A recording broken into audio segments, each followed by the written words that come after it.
FTP를 요즘은 잘 사용을 많이 안 합니다.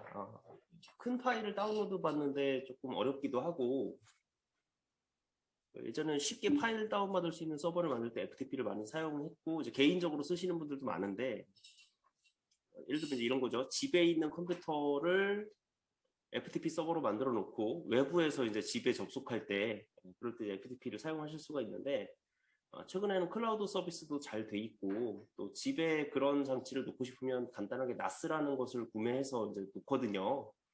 그래서 FTP는 이제 많이 사용을 안 하는데, 쉽게 생각하시면 내 컴퓨터를 파일 서버로 만들어 놓고 인터넷을 통해서 접속해서 파일을 업로드하거나 다운받을 수 있는 거, 그걸 FTP라고 보시면 됩니다. 굉장히 오래된 프로토콜이기 때문에 기본적으로 이렇게 바이너리 방식, 아스키 모드 이런 것들을 이제 지원을 하고요. 클라이언트 프로그램이 필요합니다. 클라이언트 프로그램은 이제 FTP 클라이언트라고 검색을 해보면 프로그램들이 많이 나와요. RGB의 RFTP라는 프로그램도 있었습니다. 최근에는 제가 사용을 안 해봐서 지금도 서비스하고 있는지 모르겠는데, 계정 없이 익명 사용자를 접속하게 허용을 하면 어노니머스라고 하는 계정을 이용해서, 익명 계정을 이용해서 접속하는 것도 가능합니다. 기본 포트 번호는 21번인데 유명한 포트 번호죠. 근데 이 어노니머스라는 거를 인터넷에서 지금 검색을 해보면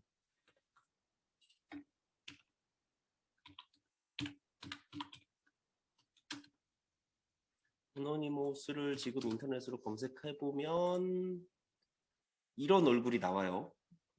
여기 이 얼굴이 뭐냐면 여기 어노니머스라고 하는 그 해킹 단체거든요. 이런 마스크를 쓰고 이제 활동하는 해킹 단체인데, 검색하면 얘들이 자꾸 나옵니다. 익명이라는 뜻이죠. 무섭게 생겼죠? 예, 되게 유명한 영화 V4 벤데타라고 하는 영화가 있었는데, 거기 나왔던 그 가면입니다. 유럽에서 그 데모 같은 거 할 때 이 가면을 많이 쓰죠. 그래서 지금 어노니머스를 검색하면 이런 게 나오는데, 기본적으로 이제 익명이라는 뜻이 어노니머스입니다. FTP로 접속을 하면 이제 파일을 업로드하거나 다운로드 할 수 있는 건 당연하고요. 파일 이름을 바꾸고 서버 파일을 삭제 같은 것들을 할 수 있습니다. 우리가 클라우드에서 하는 거랑 똑같아요. 문제들도 이렇게 자주 나오죠. 원격의 파일 전송하는 것, 파일 트랜스퍼 프로토콜이고요. DHCP 뭐였나 기억나시나요? DHCP는 자동 IP 주소, 다이나믹 호스트 컨피그레이션 프로토콜에서 사용했던 거고요.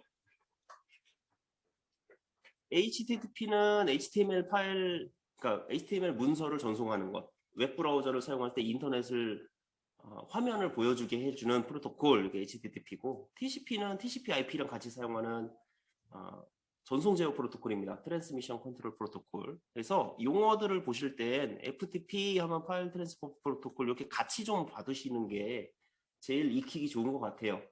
세부 기능까지는 시험에 잘 안 나오기 때문에 포말 2급의 난이도는 그렇게 높은 편은 아닌 겁니다. DHCP는 이런 용어들을 위주로 이렇게 직역해서 가지고 계시면 쉽게 풀어질 것 같아요. 자, FTP는 옳지 않은 것을 고르는 문제인데,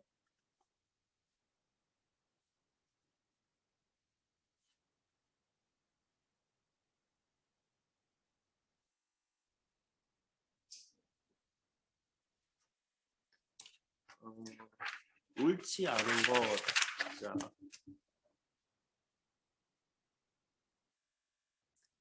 자, 일반적으로 계정을 갖고 자기 아이디로 접속을 하는데, 익명 계정을 허용했을 때는 익명으로 접속하는 겁니다. 서버를 만들 때 이제 지정할 수 있어요. 익명 계정을 쓸 것인지 안 쓸 것인지. 파일 업로드, 다운로드, 삭제 이런 변경을 할 수가 있죠. FTP 서버에 있는 응용 프로그램들을 실행할 수 있다. 바로 실행할 수 없고요. 다운로드 받은 후에 실행할 수 있습니다. 지금의 우리 인터넷처럼 그렇게 편하게 바로바로 보여지지 않아요. 바이너리 모드, 아스키 모드를 제공을 했었죠. 그래서 틀린 거는 3번이 되겠습니다. 네, 수행할 수 없는 작업은 프로그램 실행이죠. 다운로드 받은 후에 실행하는 겁니다. 자, 인터넷 관련 용어들을 좀 볼 건데 여기 용어에서 이제 중요하게 보실 게 바로 이 인트라넷이라는 용어예요. 여기다가 좀 체크를 좀 많이 해놓으세요. 인터넷은 인터, 건너뛰는 것, 멀리 있는 것, 원격지 이런 뜻이잖아요. 인터넷은 전 세계 어디나 원격에서 접속할 수 있는 걸 인터넷이라고 하고, 인트라넷은 내부망입니다. 내부망.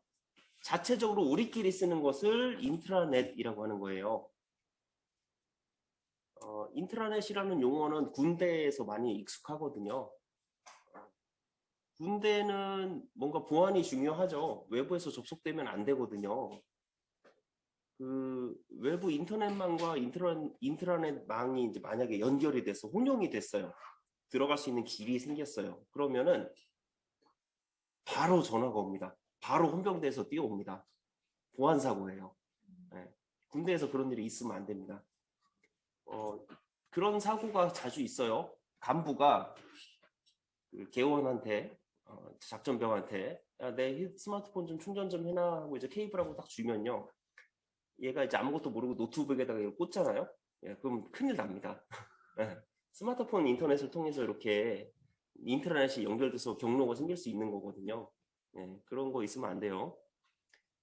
왜 그렇게 하냐면 제일 안전하게 비밀을 유지하는 건 인터넷하고 연결을 완전 차단하는 거거든요. 물리적으로 접속할 수 있는 길을 막는 거예요. 은행 정보, 계좌에서 돈이 왔다 갔다 하는 거, 해커가 들어와서 내 계좌에 원래 1,000원 있었는데 1,000만 원으로 만들면 안 되잖아요. 보험 회사, 그것도 이제 이금융이죠. 우체국 같은 것도 이금융입니다.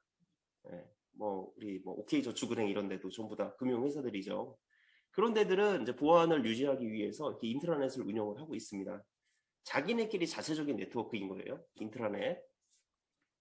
익스트라넷은 인트라넷이 약간 확장된 형태인데 우리 회사 사람들뿐만 아니라 이제 관련 외부 회사들 일부가 접속할 수 있게 해주는 것, 이게 이제 익스트라넷입니다. 예를 들면 삼성전자가 있고 삼성전기가 있어요. 다른 회사거든요. 근데 서로 내부 네트워크는 공유가 돼야 됩니다. 현대자동차와 현대자동차 서비스는 다른 회사예요. 근데 고객이 차량을 구매한 내역이 있어야 되잖아요. 그럴 때 일부 접속해서 고객 정보를 볼 수 있게 해줍니다. 이럴 때 인트라넷을 확장해서 익스트라넷으로 구성을 하는 거예요. 근데 여전히 인터넷하고는 연결이 안 돼 있죠. 이럴 때는 이제 보통 자체 툴, 접속할 수 있는 프로그램을 따로 만들어가지고 이렇게 접속을 허용하도록 이렇게 하고 있습니다. 미러 사이트의 이 미러는 이제 거울이잖아요. 똑같은 내용의 서버를 여러 개 만들어 두는 게 미러 사이트입니다. 하나의 서버가 이제 멈췄을 때, 망가졌을 때 다른 서버에서 계속 접속이 될 수 있도록 해주기 위해서 미러 사이트를 만들어서 이렇게 운영을 합니다.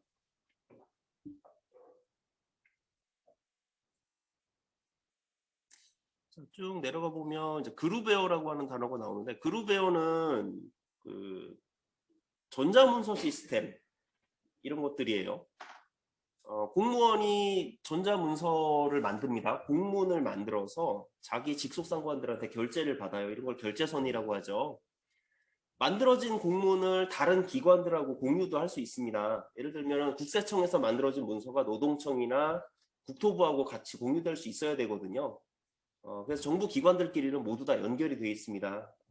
회사도 마찬가지예요. 우리 회사 내부에서 만들어진 어떤 문서가 결제선을 거쳐서 결제가 된 후에 이렇게 우리 직원들한테 배포가 돼야 되는데, 이런 것들을 할 때 이제 그룹웨어라는 걸 사용합니다. 다른 말로 ERP라고 하고요. 그룹 내에서 전자결제, 전자우편, 게시판 등 네트워크를 운영하는 것, 그룹웨어입니다. 유비쿼터스라는 단어가 나오는데, 유비쿼터스는 이제 어디에나 뭐 이런 뜻이죠. 장소에 관계없이 자유롭게 네트워크에 접속할 수 있는 환경인데, 우리 스마트폰이 아주 여기에 공헌을 많이 했습니다. 너무나 쉽게 스마트폰으로 인터넷 접속을 하죠. 언제나.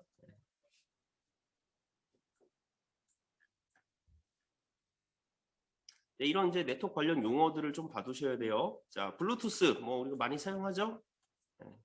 직비, 그 다음에 뭐 텔레매틱스 이런 단어들이 자주 나오는 것 같습니다. RFID에다가도 체크를 좀 많이 해두세요. 한참 떴던 기술인데 최근에 좀 조용하죠. 라디오 프리퀀시, 주파수를 이용한 ID 기술입니다. 이 스마트 태그를 붙이고 센서 앞을 지나가면 인식되는 기술인데 물류나 택배 같은 데서 지금 많이 사용하고 있어요.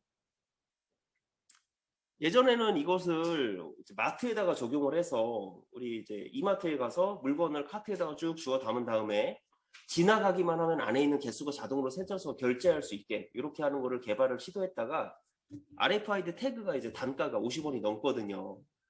그래서 물건에 붙이기가 조금 애매해서 이제 좀 없어진 기술이 됐습니다. 그래도 이제 사용하는 데는 많이 사용하고 있어요. 자, 아래쪽에 있는 문제를 좀 같이 보시면서 또 용어를 좀 같이 볼게요. IPTV, 우리 집에서 TV 보실 때 셋탑박스 사용하시는 분들 계시죠? 예, 인터넷 프로토콜을 기반한 IPTV입니다. 원래 유선 방송이라고 하면 동축 케이블을 연결해서 TV를 봐야 되는데 그런 거 없이 인터넷선을 셋탑박스에 꽂아서 인터넷을 기반으로 해서 이제 TV를 보는 거. 실시간 방송으로 공중파 방송을 볼 수도 있고 케이블 TV 방송도 볼 수 있죠. IPTV입니다. VoIP, 보이스 오버 인터넷 프로토콜. 음성을 IP에다 실어주는 기술이 VoIP거든요. 예, 인터넷 전화, 070 전화를 사용할 때 바로 이 VoIP 기술이 사용이 됩니다. 예, 인터넷 전화랑 관련된 기술은 이 VoIP가 됩니다. 자, 인트라넷에 대한 설명으로 옳은 것은, 자, 인트라넷은 내부망이라고 했죠. 내부망. 네, 우리끼리 통신하는 것을 인트라넷이라고 하는데 기업 내에 전자우편, 전자결제 같은 정보 시스템에 적용한 겁니다. 이게 앞에 있는 설명을 가지고 문제를 내다 보니까 문제가 이런 식으로 특징을 설명하지 않고 그냥 어디다 쓰는 거다라고만 좀 나오는 이런 문제인데 보안이 중요하기 때문에 외부망과 단절시킨 것, 이게 이제 인트라넷의 개념이에요.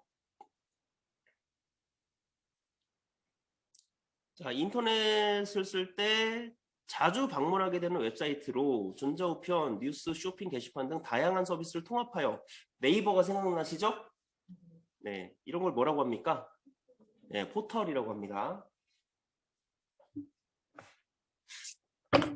네, 이제 43페이지 멀티미디어에 대한 내용을 좀 보겠습니다. 멀티미디어 많이 들어보셨죠? 멀티미디어.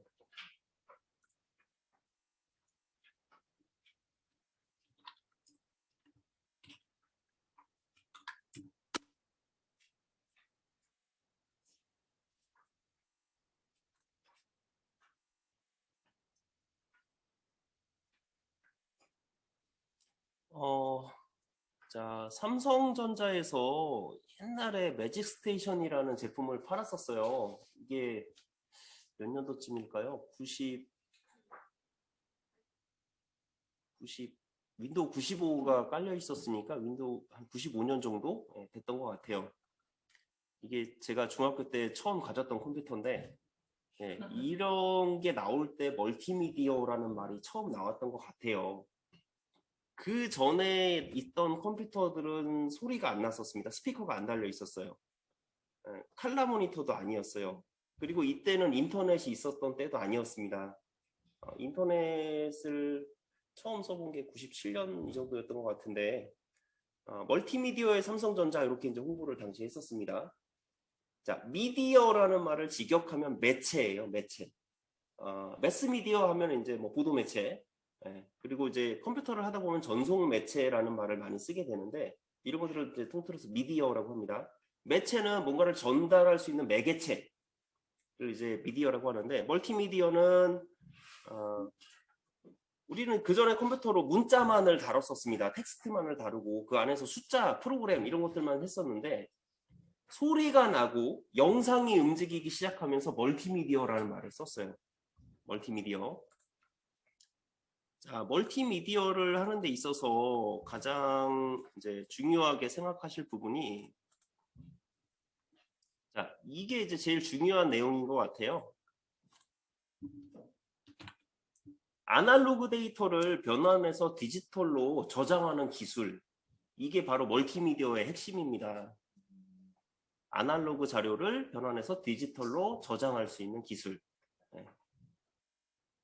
이게 이제 제일 중요한 내용이었거든요. 한번 볼게요. 이거 혹시 기억나시나요? 비디오 테이프, VHS. 네, 이런 것들이 이제 아날로그 형태의 저장 매체예요. 레코드판, 그리고 카세트 테이프. 카세트 테이프 같은 것들이 이제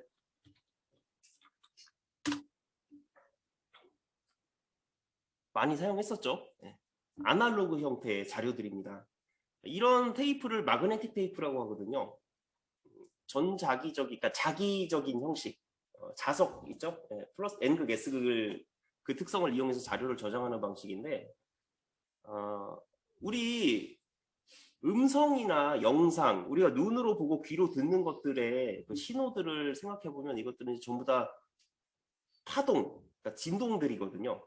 소리는 공기의 진동입니다. 목소리라는 건 이제 뭐냐면 그 성대의 울림이잖아요. 그러면 이제 여기에 있는 공기가 떨리면서 소리가 이제 전달이 되는 건데, 마이크라는 건 뭐냐면 공기의 진동을 전기적인 진동 신호로 바꿔주는 장치가 마이크거든요. 그리고 스피커 있죠, 스피커. 스피커는 전기적인 신호를 증폭해서 공기의 진동으로 다시 바꿔내는 겁니다. 이게 스피커예요. 이런 것들은 모두 다 아날로그적인 것들이거든요. 근데 이 아날로그 데이터의 가장 문제점은 뭐냐면 부피가 크다는 거예요. 저장을 많이 하고 싶은데 부피가 너무 커서 많이 가지고 있을 수가 없습니다. 비디오 테이프 같은 경우는 이렇게 하나 있잖아요. 저장할 수 있는 시간이 한 2시간 정도 영상 분량밖에 안 돼요. 그리고 해상도가 좋지도 않습니다.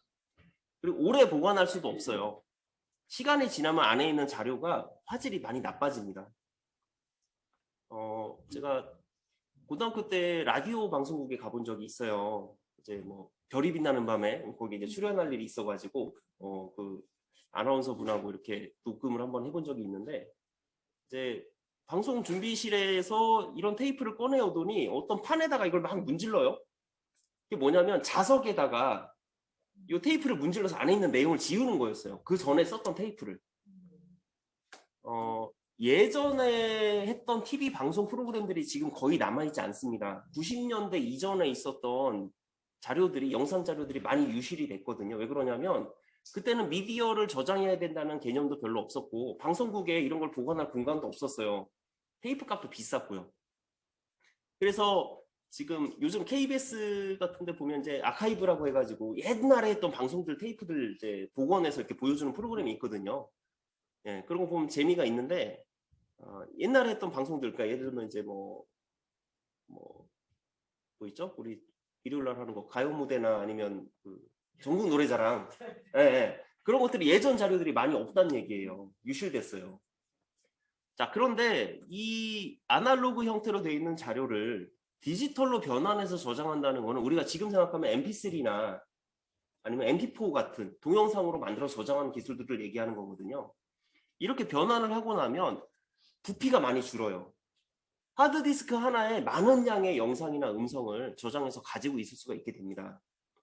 그리고 두 번째, 디지털 데이터로 변환하면 원격으로 전송이 가능해져요. 그러니까 방송으로 실시간으로 하는 게 아니라 파일의 형태로 만들어서 전달해서 반대편 쪽에다 복사해 놓는 게 가능해지거든요. 이런 것들이 바로 멀티미디어 기술의 근간입니다. 아날로그 신호를 디지털로 변환할 때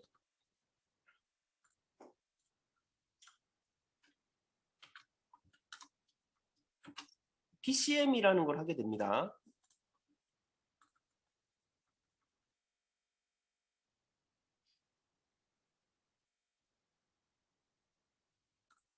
자, PCM은 펄스 코드 모듈레이션.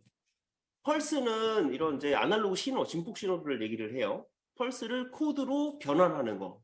이게 PCM입니다. 이게 제일 중요한 단어고요. 영상을 하나 좀 보여드릴 건데, 이게 동영상이 잘 보일려나 모르겠네요. 자, 이 화면을 한번 같이 좀 볼게요. 이런 식으로 되어 있는 아날로그 신호에 이제 움직이는 파형을 디지털로 이렇게 변환을 해야 됩니다. 디지털로 변환하는 데 있어서 맨 처음에는 이제 샘플링이라고 하는 단계가 필요해요. 샘플링은 이제 표본화라고 이제 직역할 수 있는데, 신호를 이렇게 주기를 두고 어떤 타이밍을 정합니다. 예를 들면 1000분의 1초, 10,000분의 1초 이런 식으로 시간을 좀 정해서 이 자리의 신호의 높이를 측정하는 거예요. 신호의 높이를 측정해서 이 자리를 어떤 기준을 가지고 이렇게 측정을 합니다. 예를 들면은 뭐 0.1, 0.2, 0.4, 0.5 이런 식으로 이렇게 기준을 정해서 반올림을 하는 거예요. 신호의 크기를. 물리적으로 반절을 가르는 게 정확하게 가르는 게 불가능하다고 했었죠. 왜냐하면 소수점이 무한대로 나가니까. 그래서 뭐 소수점 세트짜리 이런 식으로 반올림을 하는 작업을 양자화라고 합니다. 그래서 샘플링한 걸 양자화를 해서 측정된 값을 코드로 바꿉니다. 0과 1의 코드로. 이 샘플링 할 때 이제 어떤 기준을 가지고 양자화를 해서 이 신호가 전기 신호로 바뀔 수 있도록 플러스 마이너스 기호로 부호화를 해주게 되는데, 이런 단계를 거쳐야 아날로그 신호가 디지털 신호로 이제 변환이 되는 거예요. 그래서 이렇게 디지털 형태 0과 1의 신호로 그러니까 부호화를 하게 되는 겁니다. 자, 다시. PCM은 크게 이렇게 세 가지 단계를 거치는데, 표본화, 자료를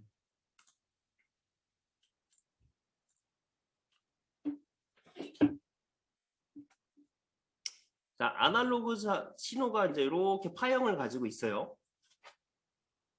아날로그 신호를 기준으로 이렇게 파형을 잡아서 시간 타이밍을 가지고 이 신호의 높이를 잽니다. 높이를 이렇게 일일이 재요. 이건 이제 영상 신호일 수도 있고 음성 신호일 수도 있습니다.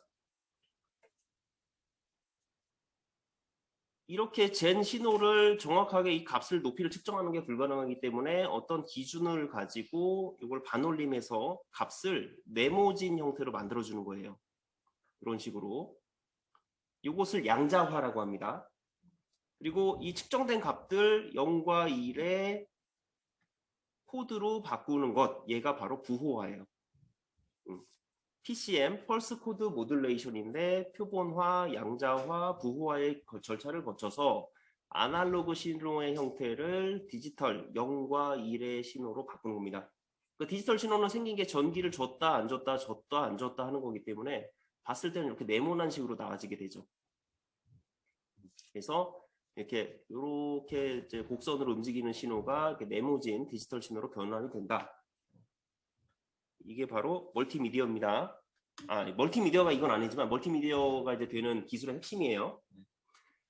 그러면 이렇게 만들어진 자료는 파일의 형태로 저장을 할 수가 있게 되는데, 그림 파일, 그리고 음악 파일, 영상 파일의 형태로 되는 거죠.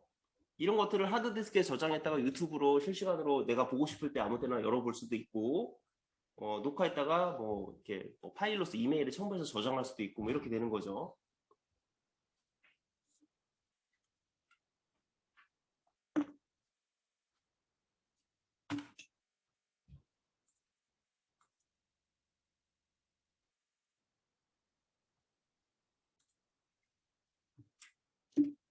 자, 다시 멀티미디어 기본 개념입니다. 문자, 그림, 음악, 이미지, 영상 같은 것들 여러 가지 정보를 통합해서 전달하는 거고, 다중 매체에서 멀티미디어가 됩니다.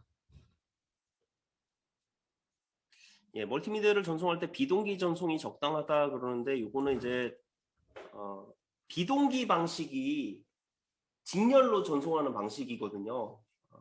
빠른 속도로 전달할 수가 있습니다. 실시간으로 전달할 수 있기 때문에 비동기 방식이 이제 더 적당한 거예요. 자, 멀티미디어의 특징입니다. 통합, 문자, 그래픽, 사운드 등을 하나로 통합하는 겁니다. 쉽게 생각하면 동영상 생각하시면 돼요. 유튜브를 생각하시면 맞습니다. 디지털화, 0과 1의 데이터로 디지털로 변환을 시켜줍니다. 쌍방향. 우리 기존의 전통적인 아날로그 방식의 방송은 텔레비전에서 채널을 돌리면 그냥 해당 방송을 보기만 하잖아요. 지금은 이제 스마트폰으로 댓글을 달면 거기에 막 나오기도 하고 그럽니다. 쌍방향성. 자, 비선형성. 나오는 방송을 그냥 보기만 하는 게 아니라 보고 싶은 영상의 시점을 정해서 볼 수 있어요. 유튜브에서 방송 보는 거 생각하시면 됩니다. 조금 뒤로 이전하거나 이제 앞으로 돌아가서 보거나 이런 거 저장되어 있는 방식, VOD 같은 거 있죠? 네. 자, 멀티미디어는 이제 앞으로도 더 발전하겠지만 지금은 이제 가상현실이나 증강현실 같은 것들이 인기죠. VR 장치가 요즘 가격이 아주 저렴한데도 성능이 좋아가지고 많이들 지금 구매를 하고 있죠. 오락실 같은 데 가시면 이제 해보실 수 있습니다. VOD 서비스, 비디오 온 디맨드, 주문형 비디오죠. 넷플릭스 써보신 적 있으신가요? 넷플릭스에 가면 이제 한 달에 10,000원 내면 그 안에 있는 정말 많은 영화들을 언제나 보실 수가 있거든요. 넷플릭스는 원래 편지 봉투에다가 DVD를 넣어서 우편으로 빌려줬다가 우편으로 다시 되돌려받는 그런 서비스를 했었거든요. 근데 얘들이 이제 온라인 사업이 커질 거라는 걸 알고 그 DVD들을 전부 다 파일로 변환해서 하드디스크에 넣어놓고 실시간 스트리밍 서비스를 하기 시작했어요. 그렇게 해서 커진 회사가 지금의 넷플릭스입니다. 지금은 모든 미디어 방송사들이 VOD 형태로 서비스를 하고 있죠. KBS나 MBC도 지금 유튜브에서 열심히 자리를 차지하려고 예전 방송들 같은 거 꺼내가지고 이렇게 보여주고 있죠. 최근에는 KBS에서요. 이런 것들을 합니다.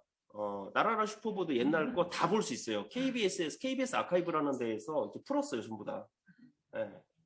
뭐 둘리나 뭐 이런 것들 이렇게 KBS에서 직접 운영하는 채널입니다. KBS 아카이브 가보면 예전에 했던 방송들 지금 다 볼 수 있거든요. 그러니까 이 공영방송들도 지금 그 유튜브, 그러니까 온라인 비디오 VOD 서비스에 좀 진입하려고 많이들 노력하는 것 같습니다. 공중파 시청률이 점점 좀 많이 떨어지고 있죠. 네. 집에 가면 TV 틀면 진짜 볼 게 없는 것 같아요. 네. 자연스럽게 유튜브를 틀고 그러는 것 같습니다. 화상회의 시스템, VCS라고 되어 있는데 비디오 컨퍼런스 시스템. 우리가 줌으로 하는 게 화상회의 시스템이죠. 키오스크, 자, 버거킹에 가면 보시는 그거. 네. 요즘은 그런 서비스가 있대요. 이제 어르신 분들한테도 이거 키오스크 쓸 수 있게 도와주는 거. 네, 그런 알바도 있다고 합니다.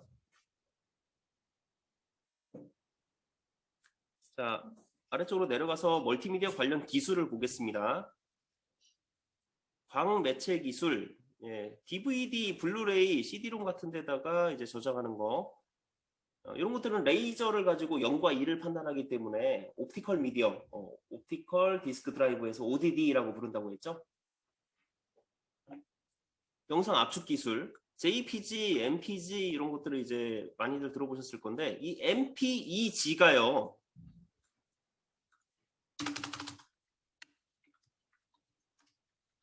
MPEG 미국에 있는 이제 미디어 그룹이거든요. MPEG라고 하는 규격을 좀 줄이면 MP가 됩니다.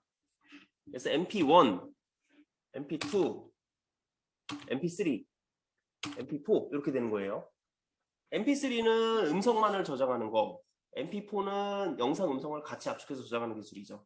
그래서 MP4에서 뭐 H 뭐 264, 뭐 X265 이런 것들을 이제 많이 들어보셨을 거예요. 이런 게 바로 영상 압축을 할 때 규격입니다. 최신 버전의 코덱을 사용할수록 압축률이 좋고 화질이 좋은데 구형 기기들에서는 좀 지원이 안 되죠. 그래서 저희 집에 있는 텔레비전도 좀 오래된 거거든요. 10년 전에 산 거라 거기서 USB 파일로 저장해갖고 영화를 보려고 하면은 H264로 코덱 인코딩 되어 있는 영상은 잘 나오는데 H265나 X265로 인코딩 된 영상은 안 보이거든요. 예, 근데 최신 TV들은 이런 것들도 다 지원을 하기 때문에 인터넷에서 다운받으신 영화들 어지간한 거 다 재생이 되죠. 예, 그리고 요즘 TV들은 인터넷이 다 되기 때문에 뭐 유튜브, 넷플릭스 같은 것들을 TV에서 바로 그냥 다 쓸 수 있는 것 같습니다.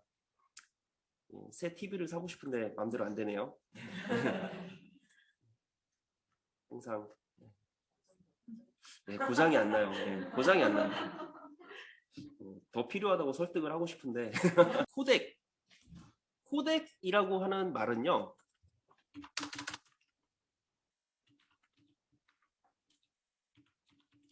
코드, 디코드, 코드화, 그러니까 부호화예요.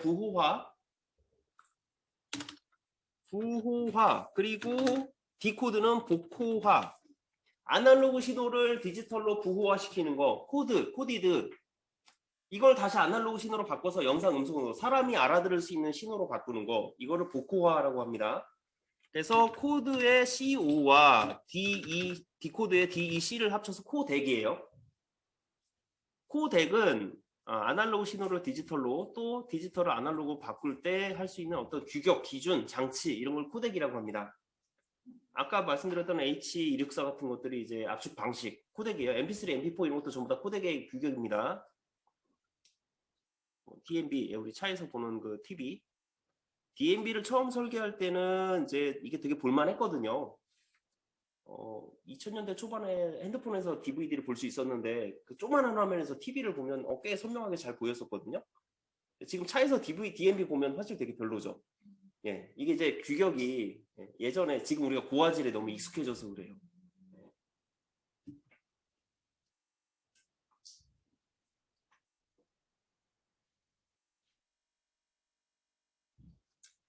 이런 문제가 자꾸 나오는데 멀티미디어에 대한 걸로 옳지 않은 것은 이거는 이제 이런 문제를 접하셨을 때는 그냥 일상적이지 않은 것 이걸 골라내셔야 되는데 말 단어가 좀 어렵습니다. 지문이 좀 길죠. 1분에 한 문제를 풀으셔야 되거든요. 40문제를 40분 동안 풀으셔야 됩니다. 그래서 1분에 한 문제인데 볼게요.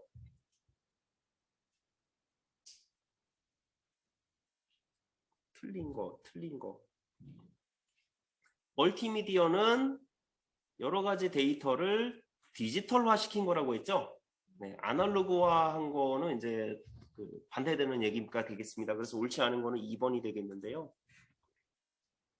자, 아날로그랑 디지털이 이제 좀 헷갈리시면 이렇게 한번 생각해 보세요. 제가 요즘 물리책을 또 좀 보고 있습니다. 네, 뭐가 궁금했냐면 빛이 뭔지 좀 궁금해져가지고 물리책을 보고 있는데 전자기파라고 합니다. 와이파이 그리고 우리 라디오 웨이브, 그러니까 라디오 신호 그리고 위성 신호, 마이크로웨이브 그리고 빛, 적외선, 자외선 이런 모든 것들이 전부 다 전자기파예요. 이 파동을 사람의 눈이 센서로서 이 특정 대역을 인식하는 거거든요. 색깔로서. 그래서 파동, 진동입니다. 자기장의 진동이 전파고요. 소리의 진동이 소리예요. 그래서 눈하고 귀는 기본적으로 다른 속성의 센서입니다. 우주에는 공기가 없죠. 공기가 없기 때문에 소리가 안 납니다. 그런데 전파는 전달이 돼요. 빛도 전자기파이기 때문에 별이 보이는 거거든요. 햇빛이 여기까지 오는 거거든요. 공기가 없어도. 그래서 에너지의 전달인데 진동으로서 전달이 됩니다. 그래서 그 진동을 측정하면 그게 아날로그인 거예요. 스마트폰에 있는 카메라는 요 스마트폰에 카메라가 달려있는데 요 안에 있는 센서를 CCD 센서 아니면 포토다이오드 이렇게 부르거든요. 요것들도 전부 다 뭐냐면 이런 전자기파들을 인식하는 센서들인 겁니다. 우리 눈도 마찬가지고요. 그래서 아날로그라고 하는 거는 기본적으로 모양을 이렇게 진동, 파형의 형태를 생각하시면 되고 디지털은 쉽게 생각하시면 우리 방 불 스위치를 껐다 켰다 하시는 거 생각하면 돼요.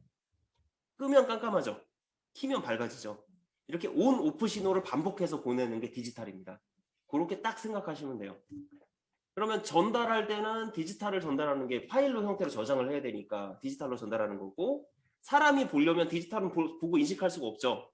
그래서 아날로그로 바꾸는 겁니다.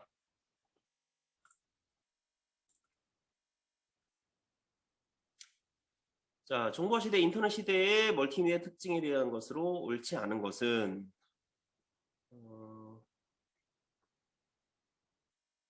자, 선형성 일정한 방향으로 처리되고 순서와 관계없이 원하는 선택적으로 처리한다. 자, 선형성은 그렇죠. 비선형성이 맞죠. 유튜브 방송을 볼 때 우리가 나오는 방송을 그냥 보는 게 아니라 보다가 중간에 광고가 나오네. 방송을 처음부터 방송해주는 대로 그대로 봐야만 되는 게 아니라 중간부터 보고 싶으면 내가 중간부터 이어서 이렇게 볼 수 있는 이게 비선형성이에요. 멀티미디어는 유튜브라고 생각하시면 맞습니다. 이런 용어도 나오죠. 자, 입간판 형태의 정보 안내 기기는 뭘까요? 예, 키오스크가 되겠죠.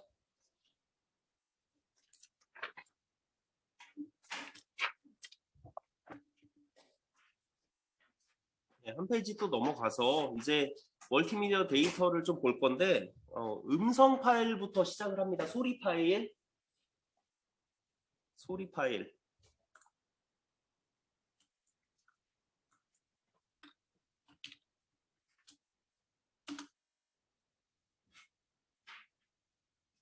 전에는 음악을 만들 때 이렇게 직접 음표를 그리면서 만들었는데 지금은 컴퓨터로 작업하죠. 이런 컴퓨터로 작업하는 장치를 뭐라고 부르냐면 MIDI라고 합니다. MIDI. 우리 요즘 유명한 작곡가들 있죠. 뭐 용감한 누구죠? 용감한 호랑이인가? 용감한 형제? 예. 뭐 돈스파이크 이런 사람들도 유명한 작곡가들이 있는데 그런 사람들 작업실을 보면 컴퓨터들이 많이 들어와 있어요.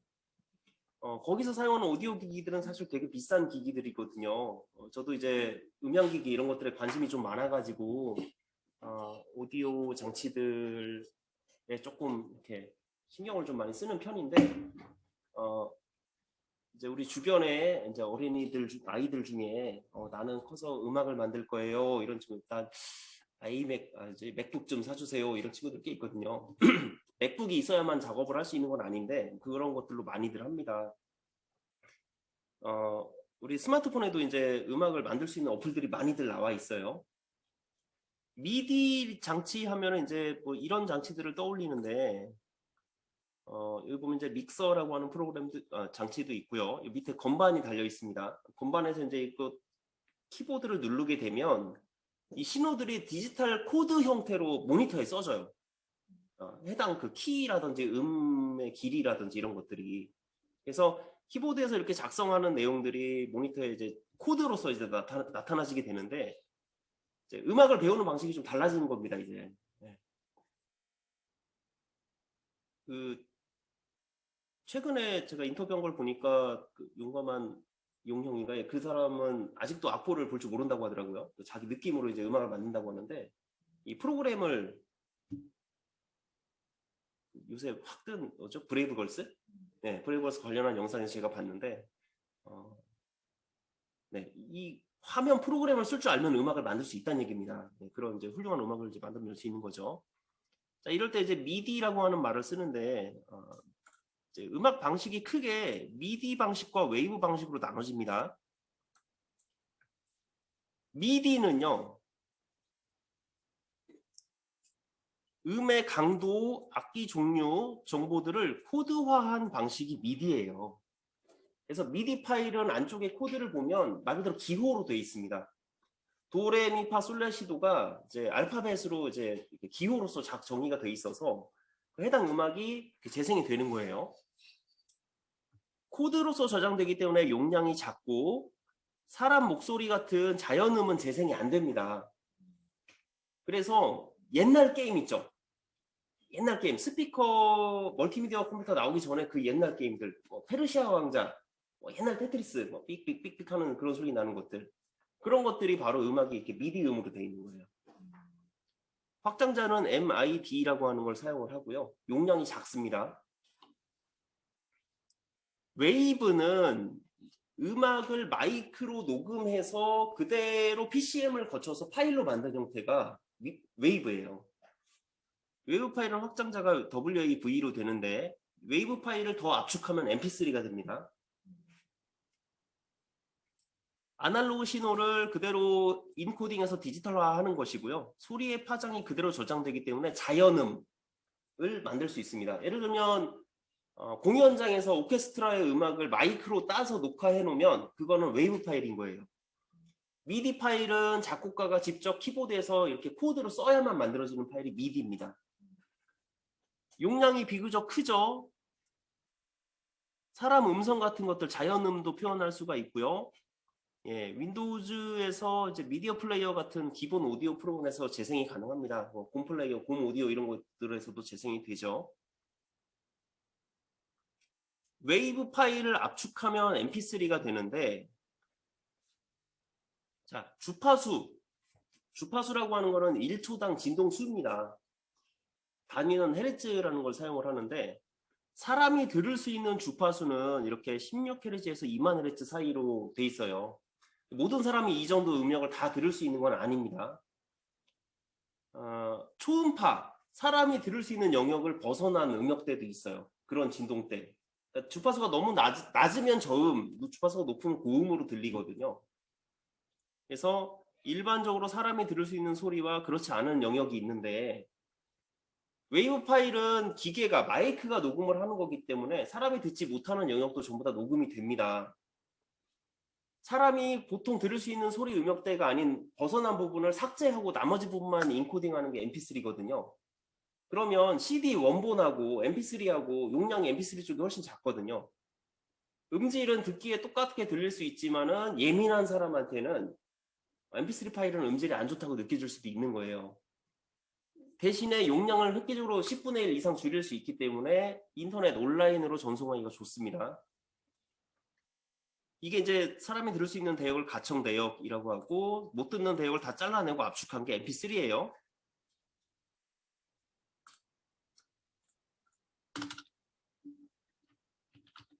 FLAC라고 해서 고음질 음원이라는 게 있습니다.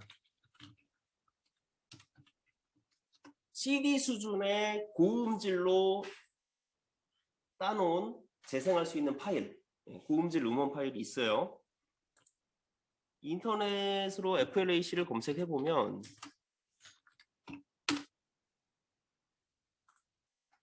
그 FLAC 규격에 대한 이런 것들이 이제 보이고요. FLAC 전용 플레이어도 이렇게 판매를 합니다. 이제 이런 것들은 가격이 좀 비싸요. 이런 제품들, FLAC 전용 이제 재생 장치, 고해상도 음악 재생기 이런 것들을 팔거든요. 비싼 것들은 100만 원이 넘어갑니다. 이제 멜론 같은 사이트에서 음악을 다운받을 때 MP3를 다운받을 겁니까? 고음질 음원을 다운받을 겁니까? 이렇게 골라서 가격이 다르거든요. 고음질 음원이 더 비싼데 최근에 나온 뉴스로 이제 고음질 음원이 전부 다 95%가 가짜였다. 뭐 이런 얘기들이 있습니다.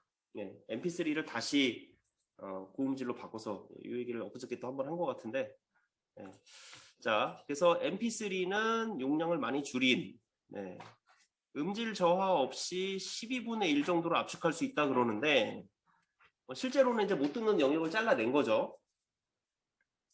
CD에 저장된 음악을 MP3로 바꿔서 할 수도 있고요. 우리 요즘 자동차들은 대부분 MP3 파일을 또 재생을 해주죠. USB를 꽂으면. 심지어 이제 CD 플레이어가 없는 차들이 많죠.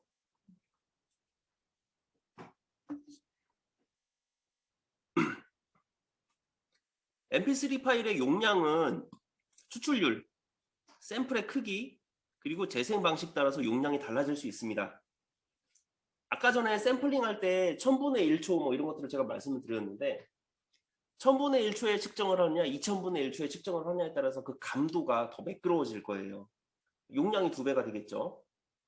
또 그 양자화를 할 때 뭐 단계를 1000개로 나누냐 2000개로 나누냐 3000개로 나누냐 이걸 이제 비트율이라고 하거든요.